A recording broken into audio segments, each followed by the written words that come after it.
Olá, alunos! Aqui é a professora Lucimarie Oliveira. Eu sou formada no curso técnico em Saúde e Segurança do Trabalho pela ESA e possuo a graduação em Gestão Ambiental pelo Centro Universitário SENAC no campus de Santo Amaro. Iniciaremos nossa aula trazendo aí a disciplina de interpretação e produção de textos técnicos. Reserve esse tempo para o seu aprendizado.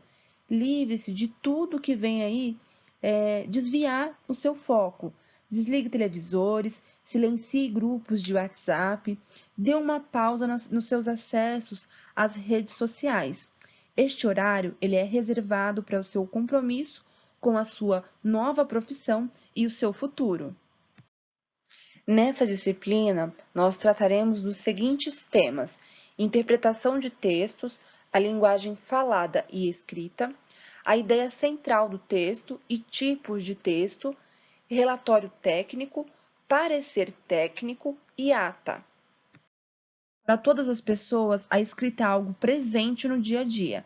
Para muitas, acaba passando despercebido, sem nenhum valor. Para outras, não tem nenhuma importância. Escrever bem não é enfeitar um texto com palavras difíceis. Escrever bem é conseguir transmitir uma mensagem, mesmo que seja para uma única pessoa, de forma que ela entenda o significado e todas as circunstâncias que envolvem o fato ou a situação.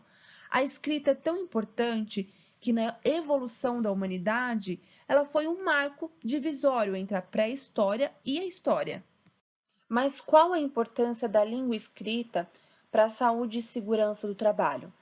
Ela fará toda a diferença quando você precisar escrever os relatórios, os e-mails, treinamentos, atas de CIPA, informativos.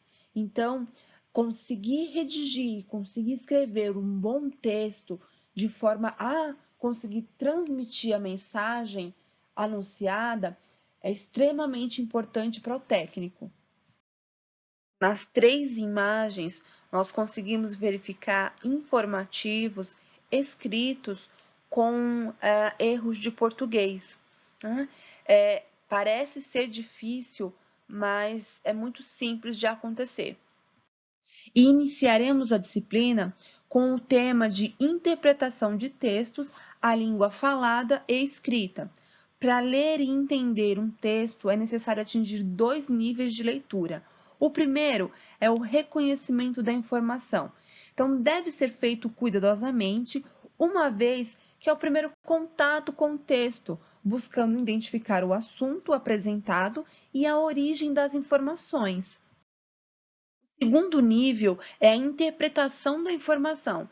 Então, durante a leitura interpretativa, procure grifar, anotar à parte as palavras-chave e as passagens importantes, tentando ligar a palavra-chave à ideia de cada parágrafo e à ideia central do texto. Durante a leitura, marque palavras como não, exceto, respectivamente, exclusivamente. Interprete o texto lançando perguntas e opções de respostas. Releia a frase anterior e posterior para ter ideia do sentido global proposto pelo autor.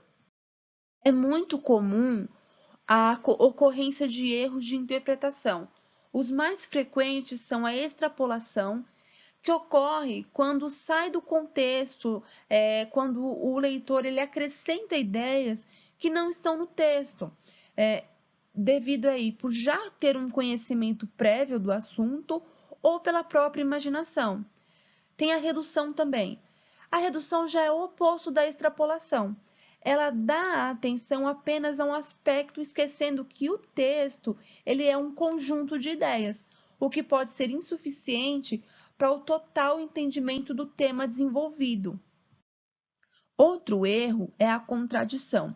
O texto ele apresenta ideias contrárias às do candidato, fazendo tirar conclusões equivocadas e, consequentemente, errando aí a interpretação. Muitos pensam que há a ótica do escritor e a ótica do leitor. Isso pode existir, de repente, num texto literário, Já numa prova de concurso, onde existe um texto que ele é técnico, deve ser levado em consideração o que o autor diz e nada mais. O primeiro objetivo da interpretação de um texto é a identificação de sua ideia principal. A partir daí, localizam-se as ideias secundárias, as fundamentações, que são artigos, que são leis, que são instruções técnicas que fundamentam esse texto, tá? E aí vem as argumentações e as explicações. Um texto é um conjunto de ideias organizadas e relacionadas entre si, formando um todo significativo, capaz de produzir interação comunicativa, capacidade de codificar e decodificar a mensagem. A interligação das frases de um texto é chamada de contexto. Quando interpretamos um texto, devemos, primeiro, o autor escreveu com uma intenção. Então, devemos tentar descobrir qual é essa intenção. Ela é a chave da mensagem. 2. Leia todo o texto uma primeira vez de forma despreocupada. Assim, você verá apenas, primeiramente, os aspectos superficiais daquele texto. 3. Na segunda leitura, observe os detalhes. Visualize em sua mente o cenário, os personagens. Quanto mais real for a leitura na sua mente, mais fácil será para interpretar esse texto. 4. Entenda o autor. Leia as entrelinhas. Perceba o que ele diz sem escrever no texto. Então, algumas mensagens, elas não estão claras nos parágrafos, mas é possível você conseguir interpretar o que o autor quis dizer através daquele texto. Então, nas entrelinhas, qual é a mensagem que está escondida? 5. Visualize vários caminhos, várias opções e interpretações. Só não viaje muito na interpretação. Veja os caminhos apontados pela escrita do autor. Apegue-se aos caminhos que lhe são mostrados. 6. Identifique as características físicas e psicológicas dos personagens. Se um determinado personagem tem como característica ser mentiroso, por exemplo, o que ele diz no texto poderá ser mentira, não é mesmo? Então, analise e identifique os personagens. Isso é um ponto necessário para uma boa interpretação de texto.